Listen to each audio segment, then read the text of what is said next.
সবাইকে আসসালামু আলাইকুম। আশা করি সবাই ভালো আছো। আজকে যে টপিকটা আমরা পড়াবো এই টপিকটা হচ্ছে এইচএসসি পরীক্ষার জন্য জীবনেও গুরুত্বপূর্ণ নয়, অ্যাডমিশনের জন্য জীবনেও গুরুত্বপূর্ণ নয়, কিন্তু তোমাদের মনের খুঁতখুঁতানির জন্য গুরুত্বপূর্ণ। মানে তোমাদের মনের ভিতরে একটা খুঁতখুঁতানি থাকে, টপিকটা বইতে আছে, স্যার পড়ালো না কেন, মানে এরকম একটা বিষয় কাজ করে, ওই কারণে তোমাদের জন্য গুরুত্বপূর্ণ। কিন্তু অ্যাকচুয়ালি অ্যাডমিশনও আসবে না, কোথায় আসবে না বলো, বই এত কোথায় আসবে না। তো এই কারণে তোমার এই টপিকটা যদি না বুঝো কেউ, তাহলে এটা নিয়ে তৈরি হওয়ার কোনো কারণ নাই, একদমই কারণ নাই। কিন্তু জিনিসটা বুঝতে এনজয় করবা, দ্যাটস ইট, এনজয় করবা। তাহলে আজকের পড়াটা শুধুমাত্র এনজয় করবা, দ্যাটস ইট, আর কিছু চিন্তা করার দরকার নেই। কী করবা বলো, এনজয় করবা, শুধু এনজয় করবা। এনজয় বুঝো তো, বুঝতে পারা, না বুঝতে আরও বালা, ভয় পাওয়ার কোনো দরকার নেই। যদিও বুঝাবো, আশা করি বুঝবা, কিন্তু এইগুলো একটু মুখস্থ বিদ্যা, কিছু টাইপসের মুখস্থ বিদ্যা আছে, সেগুলো তোমাকে আলাদা করে জানতে হবে। প্রথমে দেখো, একদম প্রথম টপিকটা হচ্ছে হাইজেনবার্গের অনিশ্চয়তা নীতি। প্রথম কি বলো তো, হাইজেনবার্গের অনিশ্চয়তা। একদম প্রথম টপিকটা হচ্ছে হাইজেনবার্গের অনিশ্চয়তা নীতি। একটু দেখো হাইজেনবার্গের অনিশ্চয়তা নীতি। দেখো হাইজেনবার্গের অনিশ্চয়তা নীতি। হাইজেনবার্গ হচ্ছে একজনের নাম। অনিশ্চয়তা নীতি, অনিশ্চয়তা নীতি। সবাই একটু খেয়াল করো যে পরমাণুতে ইলেকট্রনগুলো যখন ঘূর্ণনত অবস্থায় থাকে, এই ইলেকট্রনগুলো কিভাবে ঘুরে? পরমাণুতে ইলেকট্রনগুলো যখন ঘূর্ণনত অবস্থায় থাকে, এটা কিভাবে ঘুরে বলো তো? এটা অত্যন্ত দ্রুততার সাথে ঘুরে। তার মানে এর ব্যাগ প্রায় কার ব্যাগের কাছাকাছি? আলোর ব্যাগের কাছাকাছি। তবে আলোর ব্যাগের সমান না। আমি আবার বলছি, আলোর ব্যাগের কাছাকাছি, তবে কিনা বলো, আলোর ব্যাগের কিনা বলো, সমান না। তো আলোর ব্যাগের যদি সমান না হয়, তাহলে একটু চিন্তা করো, সেটা হচ্ছে যদি তার অবস্থান নির্ণয় করা যায়, তার মানে স্থান নির্ণয় করা যায়, তাহলে তার ভরবেগটা কী হয়ে যায়? অনিশ্চিত হয়ে যায়। তার মানে ভরবেগ এবং অবস্থান দুটো জিনিস একই সাথে কি করা সম্ভব না বলো, নির্ণয় করা সম্ভব না। এই বিষয়টার নামই কি নীতি বলো তো? তাহলে এটাকে যদি আমি সহজ করে বলি, তুমি বুয়েটেও পড়তে চাও আর প্রেমও করতে চাও, দুইটা জিনিস একসাথে হবে না। একটা নিশ্চিত হলে আরেকটা অনিশ্চিত হয়ে পড়বে। মানে একটা যদি নিশ্চিত হয়, আরেকটা কী হবে বলো? এখন কি নিশ্চিত করবা সেটা তুমি জানো। হ্যাঁ, অনেকে পারে, সেটা হচ্ছে যে তাহলে ওই নীতির বাহিরে, এটা হচ্ছে ওই নীতির বাহিরে। এমনি বেসিক্যালি একটা যদি নির্ণয় করো, তাহলে অপরটা কি করা যায় না বলো, নির্ণয় করা যায় না। এইটা মাথায় রাখবে, একটা নির্ণয় করলে অপরটা নির্ণয় করা যায় না বা হয় না। এই কনসেপ্টটা মাথায় রাখবা, তাহলে তোমার জন্য সহজ হবে। যদি হ্যাঁ, ব্যতিক্রম ধর্মী তো অবশ্যই থাকবে, পৃথিবীতে কোনো কিছু ব্যতিক্রম তো ছাড়া হয় না, সব কিছুই তো ব্যতিক্রম আছে। আচ্ছা, এবার একটু খেয়াল করো, এই যে মানটা যেটা আমি বললাম, একটা নিশ্চিত হলে আরেকটা অনিশ্চিত হয়ে পড়ে, এই ব্যাপারটা হাইজেনবার্গ কি করছে, একটা অনিশ্চয়তার একটা মান আছে, অনিশ্চয়তার কি আছে বলো, মান। এই মানটাকে একটা মান দ্বারা, মানে এই মানটাকে একটা সমীকরণের সাহায্যে প্রকাশ করছে। ওই সমীকরণটার নামই হচ্ছে হাইজেনবার্গের অনিশ্চয়তা নীতি সমীকরণ। এখন প্রশ্ন হচ্ছে, হাইজেনবার্গের নীতিটা কি? ভরবেগ নিশ্চিত হলে স্থান অনিশ্চিত হয়ে পড়ে। স্থান যদি অনিশ্চিত হয়, তাহলে ভরবেগ মানে ভরবেগ একটা নিশ্চিত হলে অনেকটা অনিশ্চিত, সোজা কথা হচ্ছে সেটা। এই মানটাকে আমরা, এই সূত্রটাকে আমরা এইভাবে লিখতে পারি। দেখো, সবাই একটু কষ্ট করে লিখবা যে হাইজেনবার্গের অনিশ্চয়তা, এই সূত্রটাকে আমরা এইভাবে লিখতে পারি। কীভাবে লিখতে পারি দেখো, সবাই একটু কষ্ট করে লিখো। দেখো, হাইজেনবার্গের অনিশ্চয়তা সূত্র লিখো, সবাই লিখো, যে কোনো বস্তুর অবস্থান ও ভরবেগ মোমেন্টাম একই সাথে নির্ভুলভাবে পরিমাপ করা যায় না। এটা হচ্ছে, দেখো সবাই লিখো, কোনো এটা লিখো, সবাই লিখো, এখান থেকে এটা লিখো, কোনো বস্তুর অবস্থান ও ভরবেগ মোমেন্টাম একই সাথে নির্ভুলভাবে পরিমাপ করা সম্ভব না। একই সাথে নির্ভুলভাবে পরিমাপ করা সম্ভব না।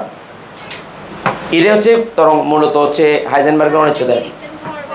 ভরবেগ মোমেন্টাম মানে যোগফল, ভরবেগ মোমেন্টাম একই সাথে নিশ্চিত করা সম্ভব নয়।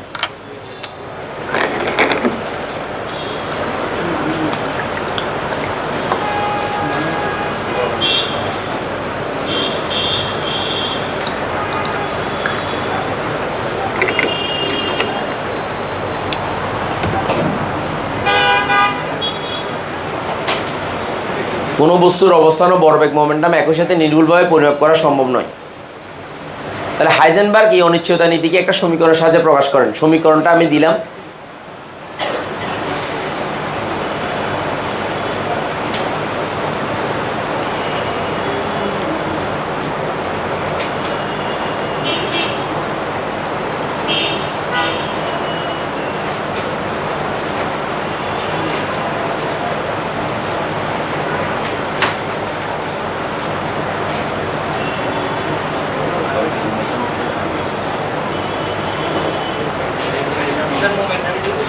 মোমেন্টাম হচ্ছে ভর এবং বেগের গুণফল আছে না, এই দুটোটার একসাথে মানকে মোমেন্টাম বলা হচ্ছে।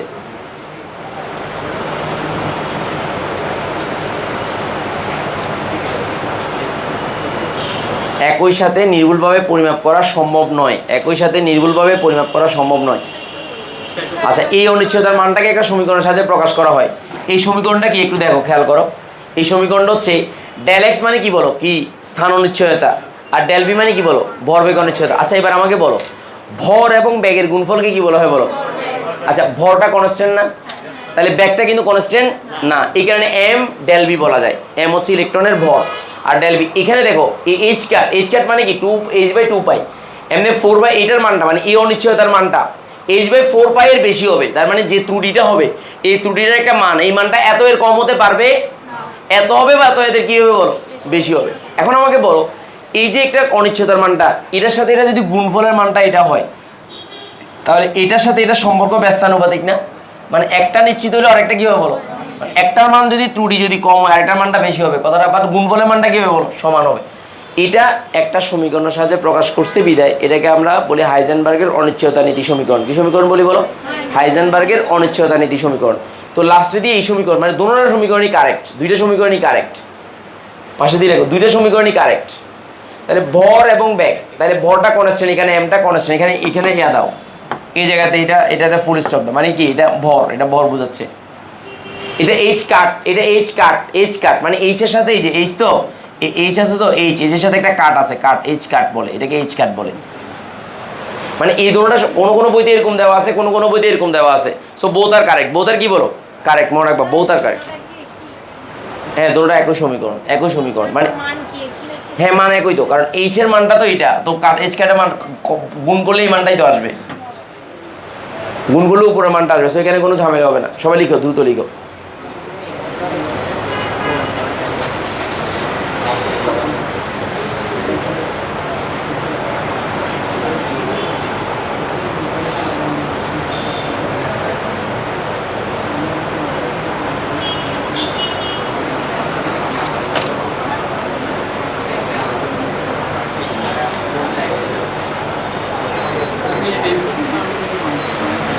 খুশি হওয়ার দরকার নেই, কিছুক্ষণ পরে চলে যাবে, 5 মিনিট পরে চলে যাবে।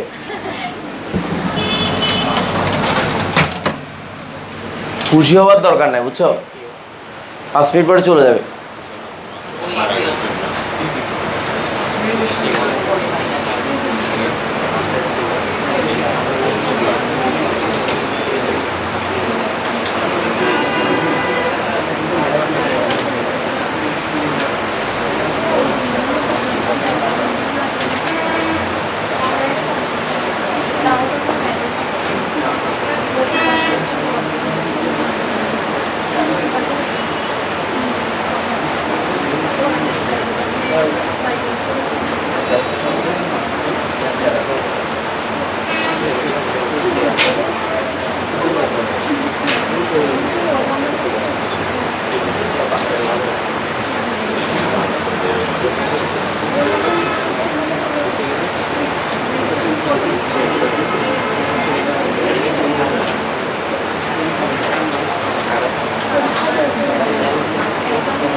সবাই লিখছো? আচ্ছা, এবার একটা ম্যাথ করব। মানে এই আমি আবার বলছি এগুলো পরীক্ষায় আসে না, শুধুমাত্র তোমার জ্ঞানের পরিধি বাড়ানোর জন্যই পড়ানো হচ্ছে, আর বেশি কিছু পড়ানো হচ্ছে না।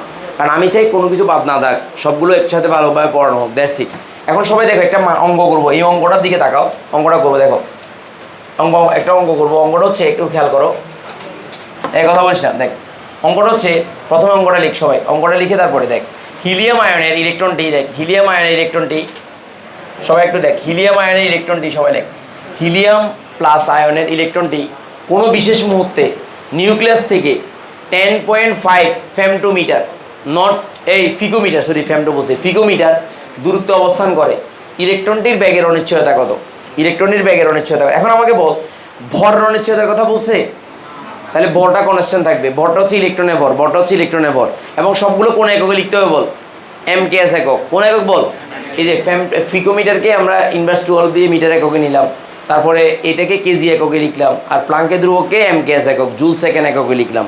লেখার পর মান বসাবো, মান বসালে যে ডেল বি এর মান যেটা বেরোবে ওটাই হবে তোর ব্যাগের অনিশ্চয়তা, ওটাই হবে ব্যাগের অনিশ্চয়তা, ওই মানটাই ব্যাগের অনিশ্চয়তা, ওই মানটাই হচ্ছে ব্যাগের অনিশ্চয়তা। জি স্যার, বুঝিনি।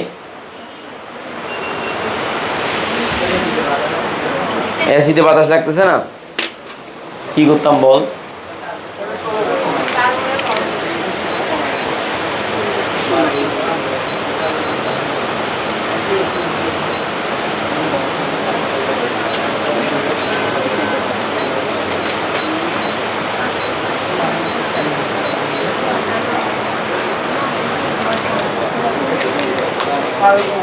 ওখানে তোদের আছে, আছে রিমোট আছে ওখানে, দেখতো তোদের ওখানে রিমোট আছে কিনা দেখতো। এই রিমোট আছে তোদের ওখানে? হামিম, হামিম, রিমোটটা কোথায়? ওইটা, হ্যাঁ রিমোট, ওইটা ওইটা ওইটা চলে, যেটা আবার বন্ধ করে আবার দাও, বন্ধ করে আবার দিয়ে দাও, ওই সুইং দাও, বাতাসই পাওয়া যাচ্ছে না, সুইং দাও, সুইং, ড্রাই মোডে না দিয়ে ইয়াতে কুল কুল মোডে দাও।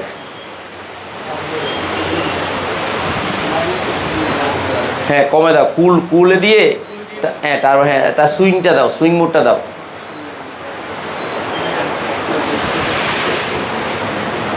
বাতাসই বেরোচ্ছে না।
বলো।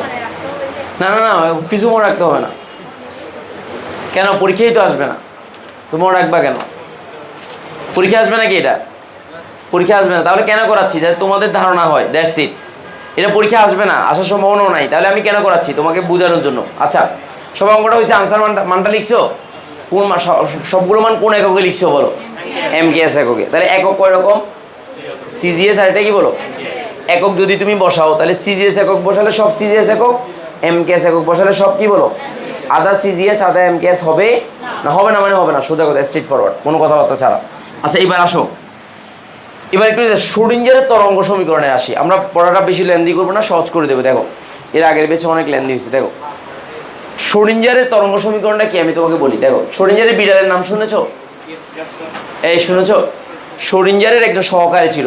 সহকারী বলতেছে যে তুমি যদি আমাকে একটা বিড়াল জীবিত আনতে পারো তাহলে $50, আর যদি মৃত আনতে পারো $25 পাবা।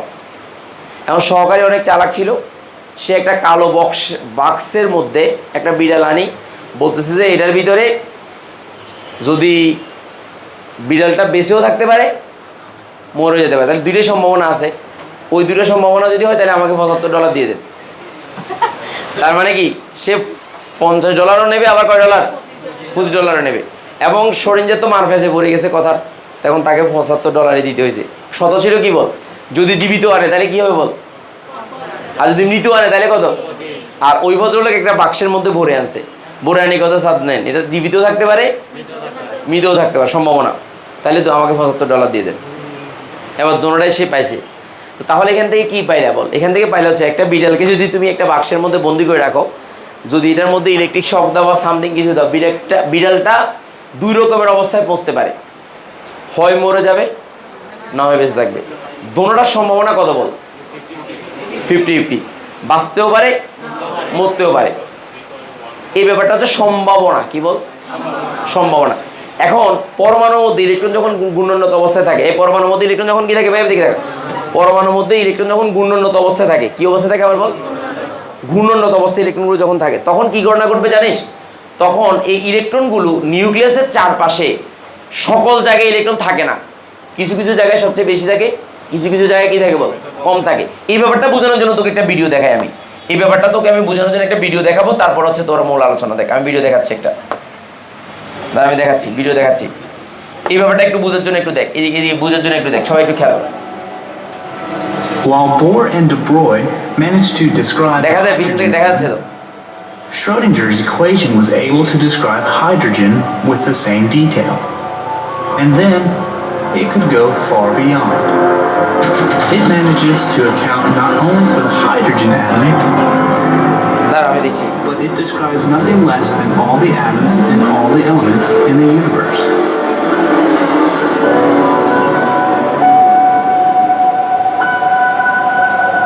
একটু ভালো করে দেখ, ঠিক আছে? এখানে every element in the periodic table of the elements.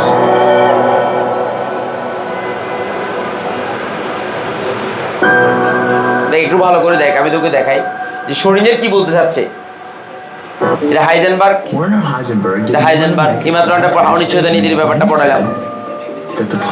Heisenberg এটা দেখ, এদিকে দেখ। He wrote an equation that quantified the relationship. Let's see how that information can lead to an easy understanding of the hydrogen atom described in exquisite detail by the Schrödinger equation. দেখ এটা হচ্ছে ভরবেগ অনিশ্চয়তা, ভরবেগ অনিশ্চয়তা অবস্থান, তাহলে h²/2 হওয়ার কথা। দেখ এটা হচ্ছে প্রোটন এবং নিউট্রন, আর এটা হচ্ছে ইলেকট্রন, কুয়াশাগুলো। এই কুয়াশাগুলো সব জায়গায় সমানভাবে থাকে। Conversely, the proton has a very large mass, 2,000 times that of an electron, and therefore it occupies a very tiny region of space. The result is a quantum mechanical hydrogen atom, a tiny massive nucleus surrounded by a much larger cloud representing. তার মানে এখান থেকে কি বুঝছস? Electron কোথাও ঘনত্বটা অনেক বাড়ে, কোথাও ঘনত্বটা অনেক কমে। তো ইলেকট্রন যখন ঘূর্ণনত অবস্থায় থাকে তখন সে কুয়াশা তৈরি করে। কি তৈরি করে বল? ওই কুয়াশাটাকে আমরা অরবিটাল বলি। কি বলি বল? ওগুলো যখন তরঙ্গ আকারে থাকে, কি আকারে থাকে? তখন তরঙ্গের একটা বিস্তার আছে, এই বিস্তারটাকে সাই বলে। কি বলে? সাই। তরঙ্গের বিস্তার মানে কি? তার মানে আমরা যখন একটা তরঙ্গ চিন্তা করি, ধর এই মনে করি এখানে একটা তরঙ্গ চিন্তা করলাম, দেখ এদিকে দেখ, একটা তরঙ্গ চিন্তা করলাম, এই তরঙ্গটা যদি চিন্তা করি তাহলে এই যে বিস্তার, এই বিস্তারটাকে কি বলা হয় বল? সাই বলা হয়। তো ইলেকট্রনটা ঘূর্ণনত অবস্থায় থেকে তরঙ্গ আকারে ঘুরে, তখন যে জায়গাতে ইলেকট্রনের ঘনত্ব বেশি ওই জায়গাকে সাই স্কোয়ার বলে। কি বলে বল? সাই স্কোয়ার। তাহলে সাই স্কোয়ার মানে ইলেকট্রনের ঘনত্ব, আর সাই মানে হচ্ছে তরঙ্গ ফাংশন। এই সাইয়ের মানটা কিন্তু সবসময় একই রকম না, একটা ফাংশন মানে কি ভেরিয়েবল মানটা একটা মানের জন্য একটা মান পাওয়া যায়। তার মানে এই মানটা ভেরিয়েবল, এই কারণে এটাকে ফাংশন বলা হয়। কি বলা হয়? এটার অপর নাম আইগেন মান, যে এই যে আইজেন মানও বলা হয়, এটাকে আইজেন মান বলে। কি বলে বল? আইজেন মানও বলা হয়। এখন দেখ এই ইলেকট্রনগুলো কুয়াশা যে ঘুরে ঘূর্ণনত অবস্থায় থাকে, এই ঘূর্ণনটা যখন একটা কুয়াশার মতো হচ্ছে তখন সেটাকে আমরা অরবিটাল বলছি। কি বলছি বল? অরবিটাল বলছি। Okay fine. এখন এই কুয়াশাটা কি একটা ত্রিমাত্রিক বিন্যাসে ঘুরে না তিনটা ত্রিমাত্রিক বিন্যাসে ঘুরে? মানে তিনটা মানে কি? দৈর্ঘ্য, প্রস্থ, উচ্চতা। তার মানে একটা নিউক্লিয়াসের চারপাশে সে ঘুরতেছে। তাহলে বৃত্তাকারে ঘুরে না বলের মতো ঘুরে? তাহলে এই বলটা কেমন? দেখ এদিকে দেখা, এই বলটা দেখ, এদিকে দেখ। ইলেকট্রন যখন ঘুরে দেখ এরকম এরকম বলের মতো, রাইট? তো বলের মতো যদি হয় তার মানে কি তার দৈর্ঘ্য আছে, প্রস্থ আছে, উচ্চতা আছে। এখন যদি ক্ষুদ্র ব্যবধানে যদি আমি তাকে চিন্তা করতে চাই, কি ব্যবধানে? তখন তাকে আমরা কি করতে হবে বল? ওই যে ডিফারেন্সিয়েশন করতে হবে। কি করতে হবে বল? তাহলে এই ব্যাপারটা তোর, আমি আবার বলছি এটা পরীক্ষা আসবে না। তাহলে তুই শুধু এনজয় কর, কোথাও আসবে না, এনজয় করবি। যার জিনিসটা কোয়ান্টাম মেকানিক্স। কি মেকানিক্স বল? কোয়ান্টাম সবচেয়ে জটিল একটা বিষয়, যেটার মধ্যে হুমায়ুন আহমেদ 0 পাইছিল। জানোস কিনা? হুমায়ুন আহমেদের নাম শুনছস? প্রখ্যাত উনি কিন্তু কেমিস্ট ছিল জানিস তো। ওই কেমিস্টে থাকা অবস্থায় উনি এই তোর এই জায়গা নর্থ ক্যারোলাইনা বিশ্ববিদ্যালয়ে তোর ইয়া করতে গেছে, না নর্থ ড্যাকোটা বিশ্ববিদ্যালয়, ওখানে পিএইচডি করতে যখন গেছে তখন ঢাকা বিশ্ববিদ্যালয় থেকে গেছে, যাই দেখেছে ওখানে কিছুই পারে না, 0 পাইছে। পরবর্তীতে উনি এমন পড়া পড়ছে পরবর্তী পরীক্ষা 100 পাইছে। তার মানে কথা বুঝে নে, তার মানে হচ্ছে তুই যদি একটু বুঝতে চেষ্টা করিস পারবি, বাট না বুঝলেও তো টেনশন করার দরকার নাই। জিনিসটা হচ্ছে একটা মুখস্থ বিদ্যার মতো, বুঝতে হবে এবং সমীকরণটা তোকে প্রকাশ করতে হবে, দ্যাটস ইট। এখন এই যে আমি তোকে বললাম তরঙ্গের ব্যাপারটা, আমি তোকে বললাম এই ব্যাপারটা এই জায়গায় দেখলে, এটা দেখলে বোঝা যায়। দেখ এদিকে তাকা,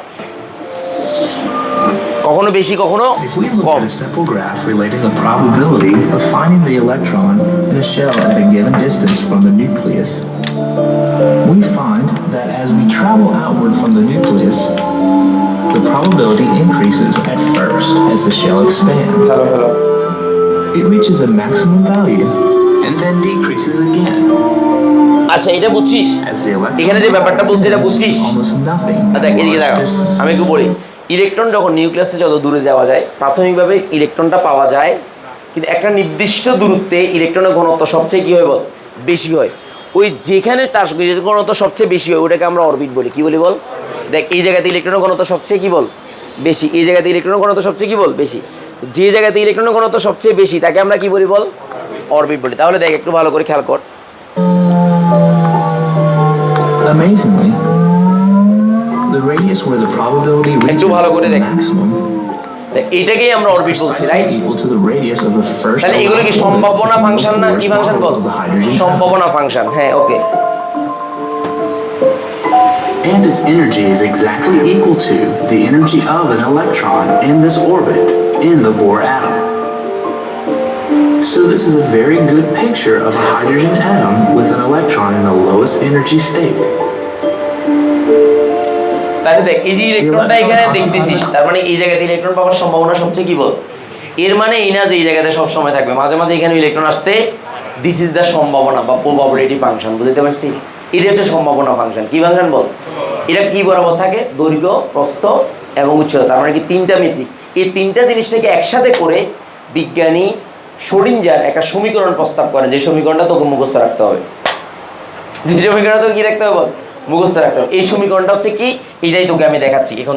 এখন দেখ একটু আরেকটু দেখ, এদিকে দেখা, যে এই যে ইলেকট্রনের এটা এস অরবিটাল, এটা S orbital, In all directions. দেখ এটা P orbital.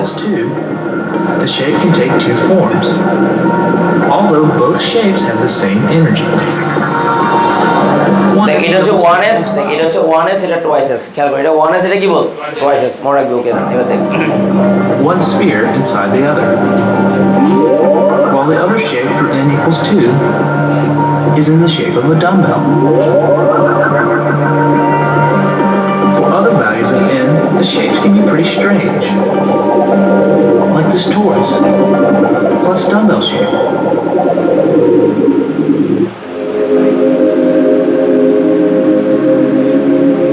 An electron in the lowest energy shell in an atom can be struck by and দেখ এটা কি বুঝছস, মানে বাইরে থেকে যখন শক্তি আসে ইলেকট্রনটা একের সাথে কোন স্তরে গেছে, আবার শক্তি অপসারণ করলে আবার আগের অবস্থায় ফিরে, অ্যাকচুয়ালি ইলেকট্রনের স্ট্রাকচার চেঞ্জ হয়েছে। খেয়াল করছিস?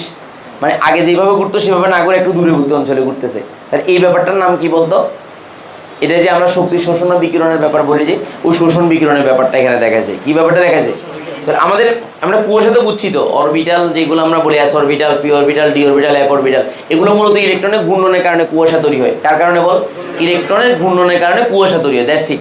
আবারও বলছি, এগুলো তোর বুঝতে হবে, পরীক্ষায় আসবে না, আসার সম্ভাবনাও, ইভেন অ্যাডমিশনও আসবে না। অ্যাডমিশনে পরীক্ষা একটা রুয়েটে, তোর রুয়েটে না কুয়েটে 7-8 সালে একটা প্রশ্ন আসছে, সাই স্কোয়ারের বৈশিষ্ট্য উল্লেখ করো, সেটা তোকে আমি লিখে দেবো, দ্যাটস ইট, আর কোনো ঝামেলা নেই। আচ্ছা এখন আয়, সমীকরণটা কীভাবে শিখবি? দেখ এই সমীকরণটা লেখ, সমীকরণটা একটু কষ্ট করে লেখ, এই সমীকরণটা একটু দেখ, সমীকরণটা একটু লেখ ভালো করে, দেখ এই সমীকরণটা, দেখ কথা নাই, এই সমীকরণটা একটু লেখ। এই যে এই শ্রোডিঞ্জারের তরঙ্গ সমীকরণ, এই দেখ এক্স অক্ষ, ওয়াই অক্ষ, তারপর কি অক্ষ বল, বলো এক্স অক্ষ, ওয়াই অক্ষ, কি অক্ষ বল, জেড অক্ষ। আচ্ছা এবার আমাকে বল, আমরা জানি যে একটা বৃত্তের পরিধি যেটা মানে চারপাশে 2 পাই আর না, 2 পাই মানে কি, 2 পাইয়ের মান হচ্ছে 180 ডিগ্রি, 360 ডিগ্রি না। তো এখন আমাকে বল, যদি একটা বলের পরিধি চিন্তা করস, বলের গোলকের, তাহলে কত, 4 পাই স্কোয়ার জানাস তো মনে হয়, গড়ের জন্য 4πr², ওই মানগুলো থেকে কিন্তু মানটা আসছে, বুঝছস? কারণ এটা হচ্ছে পুরোটা একটা তরঙ্গ ফাংশন। কি ফাংশন? আর তরঙ্গ ফাংশন মানে কি, ইলেকট্রনগুলো কোন কোন জায়গাতে থাকে, বিষয়টা এটাই। দ্যাটস ইট, আর অন্য কোনো কিছু না। সবাই একটু লিখ, মানে এটা সূত্রটা মুখস্থ করো, তারপর বাকিটা আমি বলতেছি। মুখস্থ না মানে সূত্রটা লিখে নেই। শোডিঞ্জারের তরঙ্গ সমীকরণ, পরীক্ষা যদি আসে তরঙ্গ সমীকরণটা কি সেটাই আসবে।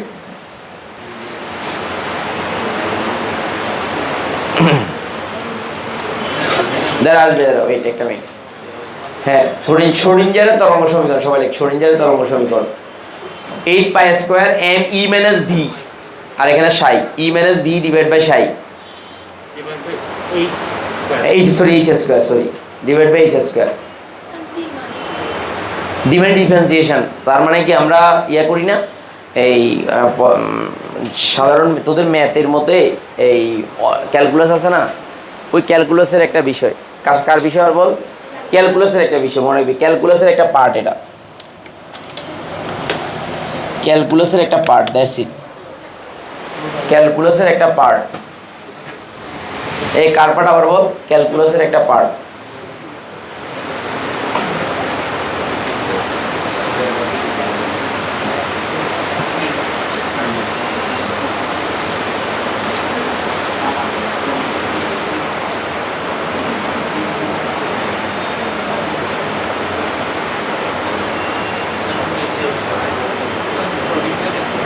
শোডিঞ্জারের কি বলো? তরঙ্গ সমীকরণ আর কি। আচ্ছা, এবার ই মানে হচ্ছে ইলেকট্রনের মোট শক্তি, বি মানে স্থিতিশক্তি, এস প্লাঙ্কের ধ্রুবক, আর সাই হচ্ছে তরঙ্গ ফাংশন। তাহলে এই সমীকরণের সাহায্যে কি প্রকাশ করে বল? শক্তি স্তর নিউক্লিয়াসের চতুর্দিকে ইলেকট্রন কিভাবে অবস্থান করে সেই বিষয়ে সঠিক ধারণা পাওয়া যায়।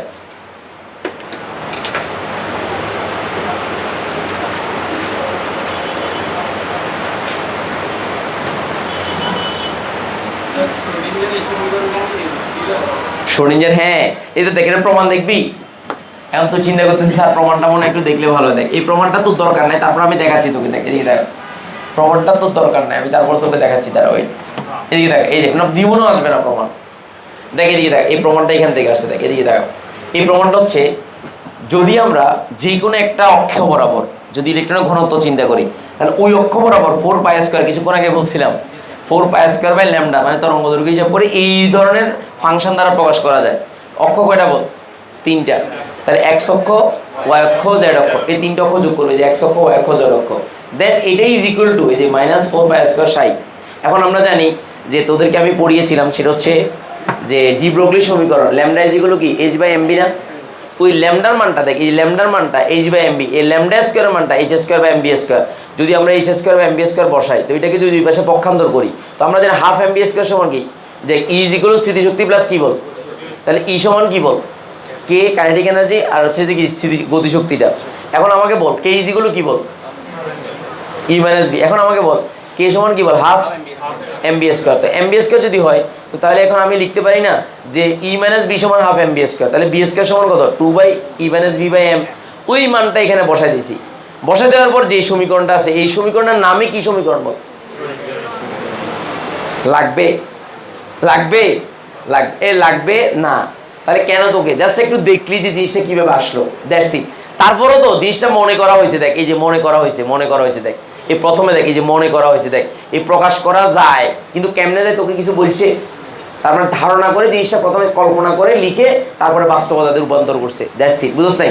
মনে কর তুই ভালা, তাহলে আমি তোর মনে করলাম তুই চোর। ভালা, তোকে ভালো প্রমাণ করবো, তাহলে ধরে নিতে হবে তুই চোর। চোর ধরে নিয়ে কী করতে হবে বল? তোর সাথে মিলাইতে হবে বাস্তবতা, দেখে মিলে নেই তো, সুতরাং তুই বালা। মানে সব কিছু ধারণা থেকে আসে, সব কিছু থেকে আসে বল। এখানেও অনেকটা ওইরকম ব্যাপারগুলো একটু, যেহেতু একটা সম্ভাব্যতা ফাংশন। কি ফাংশন বল? মানে পসিবিলিটি ফাংশন। পসিবিলিটি মানে কি, হতেও পারে নাও হতে পারে, দ্যাটস দ্য পয়েন্ট। মানে অ্যাকুরেটভাবে বলা যায় না, অ্যাকুরেসি নেই, দ্যাটস ইট, আর কিছু না। তো আমি যেটা লিখলাম, এত কাহিনী লিখলাম, শর্টকাটে লিখছি যাতে করে তোদের বুঝতে সুবিধা হয়, দ্যাটস ইট। লিখ সবাই। তরঙ্গ ফাংশন দ্বারা মানে এই যে বিস্তার আর কি, মানে এই যে ইলেকট্রনটা কতটুকু দূরত্ব পর্যন্ত যায়, তার যে পিক পয়েন্ট, সেই পিক পয়েন্টটা কতটুকু পর্যন্ত যাচ্ছে, ওইটাই তরঙ্গের বিস্তার। হ্যাঁ হ্যাঁ, যেমন মনে করে দেখ ইলেকট্রনটা এরকম করে ঘুরে না, দেখ ইলেকট্রন এরকম করে দেখ, এইভাবে বিস্তার তৈরি হয়, দেখ এইভাবে। তো এখানে দেখ এই জায়গাতে পিক পয়েন্টটা কতটুকু, এটাই হচ্ছে সাই, বুঝতে পারি? এটা হচ্ছে সাই, এটা কি বল, সাই। এখন এই জায়গাতে ইলেকট্রন পাওয়ার ঘনত্বটাকে সাই স্কয়ার বলা হয়, ঘনত্বটাকে সাই স্কয়ার বলে। আর এমনি নর্মালি এটাকে সাই বলে, বুঝছিস? That's it.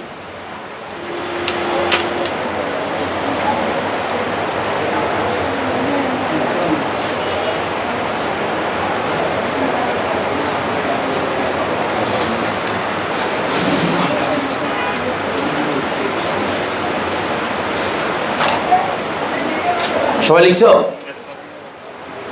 আচ্ছা এবার আসো, এবার হচ্ছে এই ব্যাপারগুলো মানে এই যে জিনিসগুলো, এটা থেকে পরীক্ষায় দুইটা জিনিস আসে। একটা হচ্ছে সাই কাকে বলে, আর একটা হচ্ছে সাই স্কোয়ার কাকে বলে, এটা বৈশিষ্ট্য লিখতে বলে।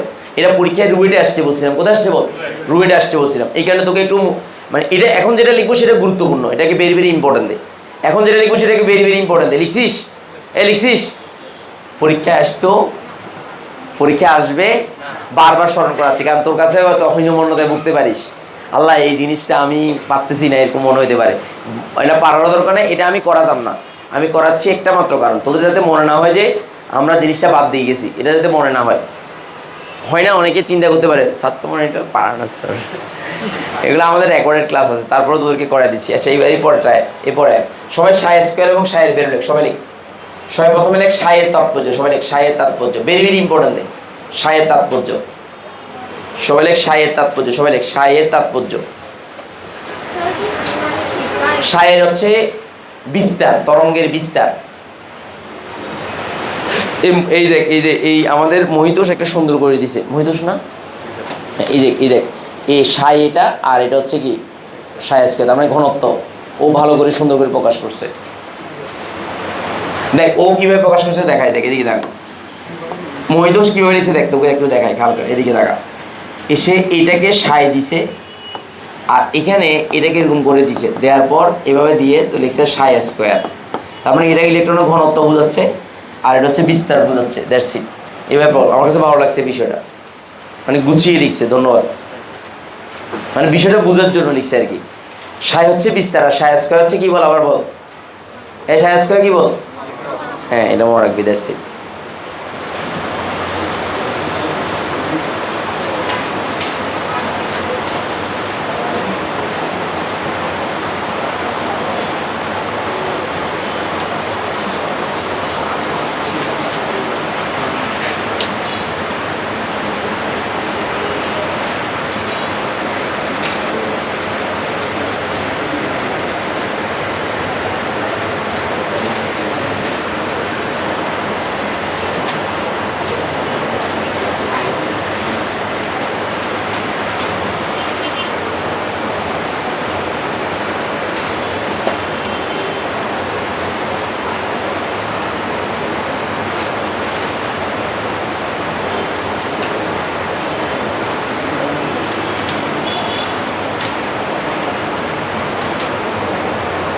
এই যারা ভর্তি হচ্ছে তারা ইয়ে কর, নাম আর মোবাইল নাম্বার লিখবি।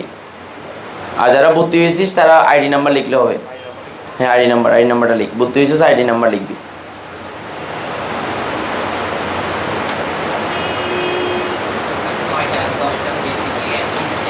হ্যাঁ সেম পড়ো। কেন একই পড়া হবে না? না না না না না সেম পড়া। আর আমরা এই ক্লাসগুলো রেকর্ড করতেছি তো, ফলে আমরা এতে আমাদের ইয়াতে দিয়ে দিচ্ছি, অসুবিধা হবে না। আচ্ছা সবাই লেখ। এখন দেখ একটু খেয়াল কর, এই লাইনটা একটু মনে রাখবি। দেখ এটা দ্বারা ধনাত্মক ঋণাত্মক উভয়ই প্রকাশ পায়, এমসিকিউতে আসে। কি দ্বারা বল? ধনাত্মকতা ঋণাত্মকতা উভয়ই প্রকাশ পায়, এমসিকিউতে আসে। কোথায় আসে বল? লিখে নে, তোকে আমি এমসিকিউ দেখাবো। এখন লিখে নে, তারপর তোকে এমসিকিউ দেখাবো। অ্যাডমিশন টেস্টে এমসিকিউতে আসছে, এটা অ্যাডমিশন টেস্টে এমসিকিউতে আসছে।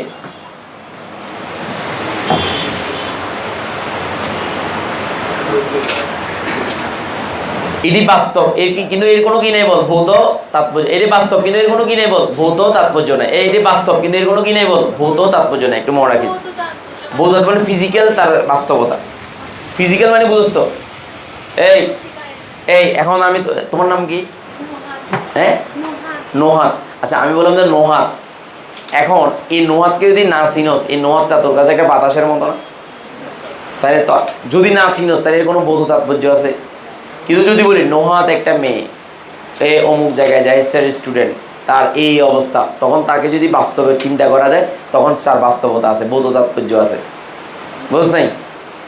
বৌদ্ধ তাৎপর্য মানে কি? Physical situation. কি বল? ফিজিক্যাল কি বল?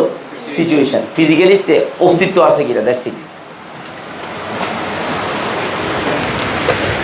এটাকে আমরা বিস্তার বলতেছি। বিস্তার মানে কি, কতটুকু পর্যন্ত সে সর্বোচ্চ পিকে যেতে পারে, দ্যাটস ইট। আচ্ছা এবার সবাই লেখ হয়েছে। আচ্ছা এই মানগুলো এমসিকিউর জন্য লাগবে। এবার হচ্ছে সাই স্কোয়ার, এটা খুব ইম্পর্টেন্ট, এটা very very important, very important. সাই স্কোয়ার কিছুক্ষণ আগে আমি আবারও বলছি, সাই স্কোয়ার মানে কি বুঝে বল, ঘনত্ব বোঝে, ইলেকট্রনের ঘনত্ব বোঝে। মনে রাখবি ইলেকট্রনে কি বুঝে বল, ঘনত্ব বোঝে, দ্যাটস ইট। এবং এটাকে আমরা কি বলতে পারি বল, অরবিটাল বল। অরবিটাল কাকে বলে, যে কোনো জায়গাতে ইলেকট্রন পাওয়ার সম্ভাবনা যদি 95% হয়, কত পার্সেন্ট হয় বল, তাকে আমরা অরবিটাল বলি। তাহলে অরবিটালটা সাই স্কয়ার দ্বারা প্রকাশ করা যায়, দ্যাটস ইট। অরবিটালকে সাই স্কয়ার দ্বারা প্রকাশ করা যায়, অরবিটালকে সাই স্কয়ার দ্বারা প্রকাশ করা যায়।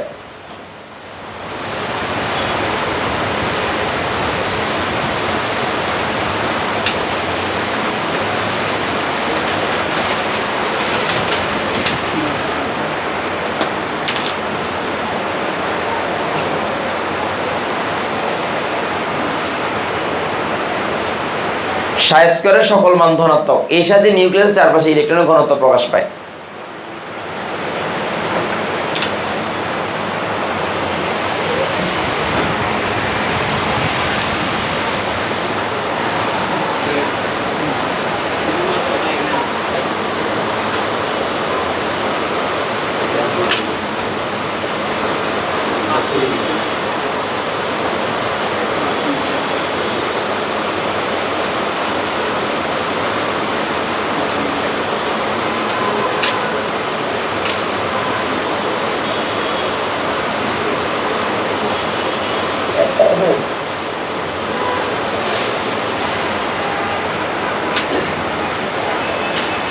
সঠিক হয়েছে।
সবাই লিখছো কিনা বলো।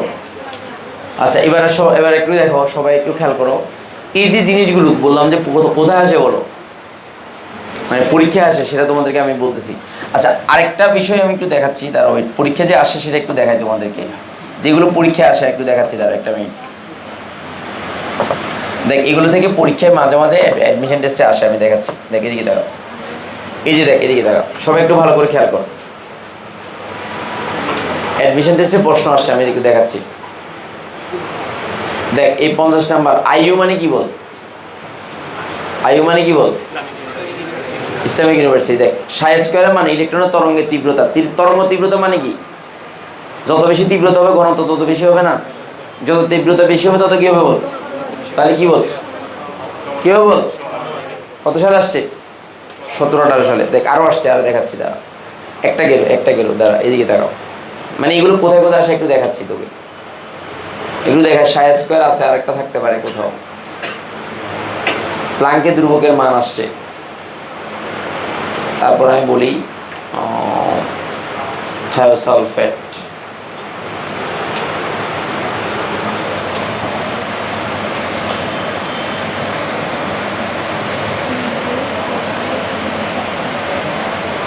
আসে না यार।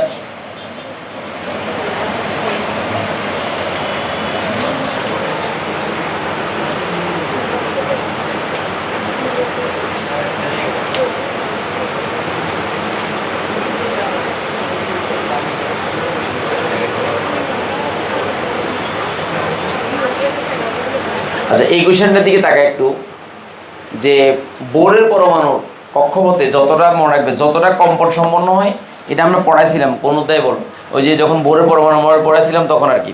তোকে আমি একটু দেখাচ্ছি যে ডি ব্রগলি সমীকরণটা একটু তোকে প্রমাণ করে দেখাচ্ছি। ডি ব্রগলি সমীকরণটা একটু দেখাই, যদিও আগে দেখাইছি, তারপরে এখন একটু দেখাচ্ছি। দেখা এদিকে দেখা, ডি ব্রগলি সমীকরণটা একটু দেখাচ্ছি। ডি ব্রগলি সমীকরণটা কি বল, একটা পরমাণু যখন ঘুরে ঘূর্ণায়িত অবস্থায় থাকে তখন দেখ এটা কি করে বলে, এইভাবে এইভাবে এইভাবে এইভাবে কি করে বল। এখন আমাকে বল এখান থেকে এটাকে ল্যামডা বলা হয়, তাহলে 2πr সমান n ল্যামডা বলা যায় না? n ল্যামডা বলা যায় না? মানে 2πr সমান কি বল, n ল্যামডা বলা যায় কিনা?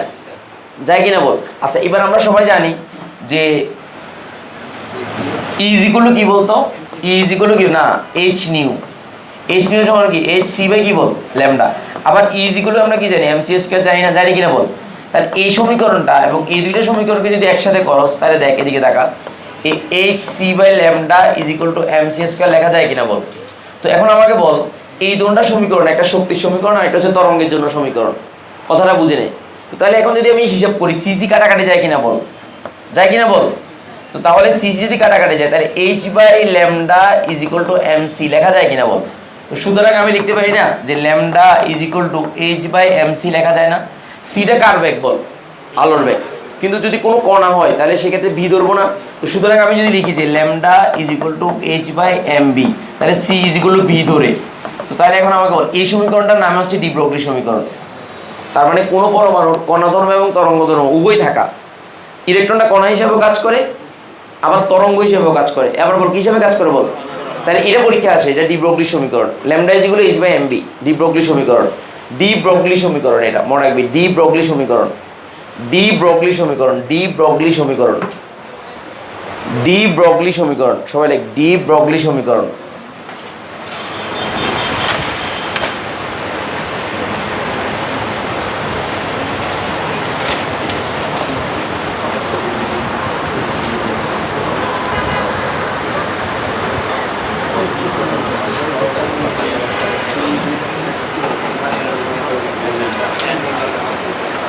তাহলে এখন আমাকে বল এদিকে দেখা, তাহলে n এর মান যতটা হবে, যততম স্তর ততটা পূর্ণ কম্পন সম্পন্ন করবে না?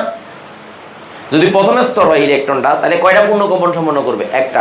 দ্বিতীয় স্তর হলে, তৃতীয় স্তর হলে, আবার বল যদি ইলেকট্রনটা প্রথম স্তরে ঘুরে কয়টা পূর্ণ কম্পন সম্পন্ন করবে? আর দ্বিতীয় স্তরে ঘুরলে, দ্বিতীয় স্তরে ঘুরলে। এই যে প্রশ্নটা এখন বলছে দেখ, এই কোশ্চেনটা আনসার দেব। বোর পরমাণু আনসার দে, না পারলে ফিট 2 দেখ, খুঁড়ে আসছে 9-10 আসছে। বল বোর পরমাণুর ইলেকট্রনটি তৃতীয় শক্তি স্তরের স্থির কক্ষপথে অবতরণ করে কয়টি পূর্ণ কম্পন সম্পন্ন করবে? 3টি। তার আনসার হবে 3। বুঝি নেই, বুঝি নেই, হাসতেছিস কেন? আনসার দেখা যাচ্ছে? আনসার কত বল? 3 হবে না? আনসার 3 হবে। তৃতীয় শক্তি স্তর না, হ্যাঁ, যতটা শক্তি স্তর ততটা পূর্ণ কম্পন সম্পন্ন করবে। যতটা শক্তি স্তর ততটা কি করবে বল, পূর্ণ কম্পন সম্পন্ন করবে। দেখছি এটা কোথায় আসছে, কোথায় আসছে বল, কুয়েটে আসছে। হ্যাঁ, এটা মাথায় রাখবে। আচ্ছা আরেকটা কোশ্চেন আছে দেখ, এটা এই কণিক ভরবেগকে আর দ্বারা এল দ্বারা চিহ্নিত করা হয়, জানোস? কণিক ভরবেগ এটা পড়াইছি আমি, আগে পড়াইছি, একটু মাথায় রাখিস বিষয়গুলো। আমি তোকে কোনো কিছুই বাদ রাখিনি, প্রত্যেকটা জিনিস পড়াইছি। যারা এরকম একটা বই আছে, বইটা কি পাইছো সবাই? পাইছো যে বইটা? যারা পাস নাই যাওয়ার সময় নিয়ে যাস। এটা কি করাইছি তো, এখন যারা পায় নাই তাদেরকে নিতে বললাম আর কি। ওরে আল্লাহ, না না, এটা পড়ানো হয়েছে। মানে আমি এখন এমসিকিউগুলো দেখাচ্ছি আর কি। আর তোদের একটা পরীক্ষা হবে আগামী 5 তারিখে। 5 তারিখে একাডেমিক স্ট্যান্ডার্ড পরীক্ষা হবে। তারপর হবে তোর 7 তারিখে, 7 তারিখ না 8 তারিখে হবে মেডিকেল স্ট্যান্ডার্ড একটা পরীক্ষা হবে। এবং এই পরীক্ষা তোরা ভালো করতে পারলে তোদের জন্য আলাদা পুরস্কার থাকবে। এবং এই পুরস্কারগুলো সৌদি আরব থেকে আনা হবে ইনশাল্লাহ। ঠিক আছে কিনা? হ্যাঁ, বুঝি নেই। এই পুরস্কারগুলো, হ্যাঁ, ভালো পুরস্কার দেবো, 3 জনকে ভালো পুরস্কার দেবো। আমি বলি আগামী যার যতটুকু পড়েছি ততটুকুর উপর। কত থেকে বল, কত তারিখ থেকে? 5 তারিখে কৃষি পরীক্ষা একাডেমিক, মানে একাডেমিক স্টাইলে 2টা সিকিউ আর এমসিকিউ থাকবে 30টা। তাহলে কয়টা হয়েছে বল? 50টা। কি দিতাম? আচ্ছা ঠিক আছে, দেবো, সমস্যা নেই। আমি কি দিতাম?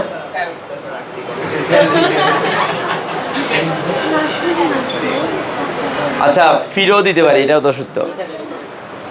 সৌদি আরব থেকে একটা বেত আনবো, শয়তানের যেগুলো দিয়ে ফিরে, এই শয়তানের ফিরে দিয়ে দেখোস তো, ডিল দিয়ে মারা যেগুলো নিয়ে আসবো, আসে তারপর ফিটবো, তোদের মধ্যে যত শয়তান আছে সব চলে যাবে। আচ্ছা যারা পরীক্ষা দিবা ভালো করার চেষ্টা করবা, আমি আগে ভাগে ডেট জানাই দিচ্ছি যাতে করে তোমার সব পরে ঝামেলা না হয়, ঠিক আছে কিনা? আর জি স্যার, আরেকটা হচ্ছে 7 তারিখে, না 7 তারিখে না 8 তারিখে, একটা 5 আর একটা 8, 5 আর 8, 8 তারিখ শনিবার, এটাতে মেডিকেল স্ট্যান্ডার্ড পরীক্ষা হবে। 5 8, আর যদি ইঞ্জিনিয়ারিং স্ট্যান্ডার্ড দিতে চাও তাহলে সেক্ষেত্রে কয় তারিখ বলো? মানে ইঞ্জিনিয়ারিং স্ট্যান্ডার্ডটাও নেওয়া দরকার মনে হচ্ছে, কি বলো নেবো? মানে না না না, মানে ওই একই সাথে নিয়ে ফেলি ইঞ্জিনিয়ারিং স্ট্যান্ডার্ড, তাহলে এটা কয় তারিখে নেবো? কয় তারিখে? 11 তারিখে, 11 তারিখে হবে কোনটা? না না না না না না, একাডেমির সাথে অন্য কিছু মিস করলে ভেজাল হয়ে যাবে। 5 তারিখে একাডেমিক স্ট্যান্ড, সিকিউ 2টা, 3টার মধ্যে 2টা আনসার করবো আর কি। আর এমসিকিউ না সমস্যা নেই, আর এমসিকিউ কয়টা বলো? এমসিকিউ তোমরা 30টা আনসার করবা, তাহলে সব মিলে 50টা পারবা, নাহলে 40 দেবো। 50 না হলে 40-এর পরীক্ষা হবে, দ্যাটস ইট। 50-এ তোরা সময় কম, 1 ঘন্টার মধ্যে পরীক্ষা দিতে হবে। বুঝলি সিকিউ কি থাকবে? অবশ্যই ক খ গ ঘ থাকবে, থাকবে না? আচ্ছা আমি বলি, পরীক্ষাটা ভালো করে দিবা। আর আগামী ক্লাসে আমরা হাইড্রোজেন প্রণালী পড়াবো ইনশাল্লাহ। কি পড়াবো বলো? আর নতুন টপিক, একটু মনে রাখবা, যারা নতুন আসবা নতুন টপিক পারবা। সবার জন্য শুভকামনা। আসসালামু আলাইকুম। বন্ধ করে দাও। হ্যাঁ পারবা। মেডিকেল